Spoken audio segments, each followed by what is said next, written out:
যুক্তরাষ্ট্রে national prayer ব্রেকফাস্টে যোগ দিবেন জায়েমা রহমান। মার্কিন যুক্তরাষ্ট্রের ন্যাশনাল প্রেয়ার ব্রেকফাস্ট অনুষ্ঠানে যোগ দিবেন বাংলাদেশ জাতীয়তাবাদী দল বিএনপির ভারপ্রাপ্ত চেয়ারম্যান তারেক রহমানের মেয়ে ব্যারিস্টার জায়েমা রহমান। বিএনপি নির্ভরযোগ্য সূত্র মঙ্গলবার দুপুরে এই তথ্য নিশ্চিত করেছেন। সূত্র জানায়, আগামী ৫ ও ৬ ফেব্রুয়ারি মার্কিন যুক্তরাষ্ট্রের ওয়াশিংটন ডিসিতে অনুষ্ঠিতব্য ন্যাশনাল প্রেয়ার ব্রেকফাস্টে দলের ভারপ্রাপ্ত চেয়ারম্যান তারেক রহমান অংশগ্রহণ করছেন না। তবে ওই অনুষ্ঠানে তারেক রহমানের কন্যা জায়েমা রহমান যোগ দেবেন।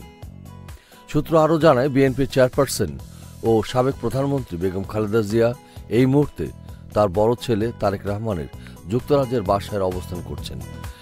তিনি সেখানে থেকেই চিকিৎসা নিচ্ছেন। এমন অবস্থায় মাকে রেখে কোথাও যেতে চাইছেন না তারেক রহমান। এ কারণে মার্কিন যুক্তরাষ্ট্রের ন্যাশনাল প্রেয়ার ব্রেকফাস্ট অনুষ্ঠানেও যাবেন না তিনি। তবে ওই অনুষ্ঠানে নিজে উপস্থিত হতে না পারলেও তার প্রতিনিধি হিসাবে মেয়ে জায়েমা রহমানকে পাঠাচ্ছেন। জানা গেছে, মার্কিন যুক্তরাষ্ট্রে যেতে জায়েমা রহমানের ভিসা ও অন্যান্য প্রয়োজনীয় প্রস্তুতি চলছে। সবকিছু ঠিক থাকলে এটি হবে এই ধরনের বৈশ্বিক কোনো আয়োজনে জায়েমা রহমানের প্রথম অংশগ্রহণ।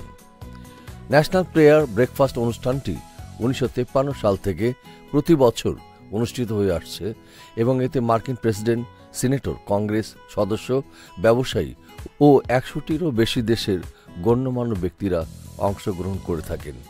এস আহমেদ রাজ, ডেস্ক রিপোর্ট, এই সময় টিভি, ঢাকা।